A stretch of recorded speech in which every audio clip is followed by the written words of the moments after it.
Okay, so in this one, we're going over multiplying integers. I wanted to start by going over the rules for deciding which sign your answer is going to be. It's pretty simple for multiplying. If it is the same sign, your answer is going to be positive. So if you have two positives or two negatives, you have a positive answer. If it's a different sign, you're going to get a negative answer. So, and this is a great example of that. This is negative 2 times 2. One's negative and one's positive. So I'm just going to say 2 times 2, which is 4. And because the signs are different, it's going to be negative. So negative 4. All right. This is a negative 5 times a negative 1. As you can see, they're the same sign. And our rules are same signs are positive. So our answer is going to be positive. Negative 5 times 1 would be a positive 5.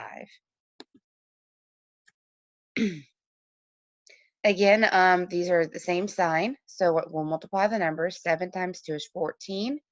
Both signs are negative, so it's positive. So it should be positive 14. All right. And for my last example, this is 8 times negative 6.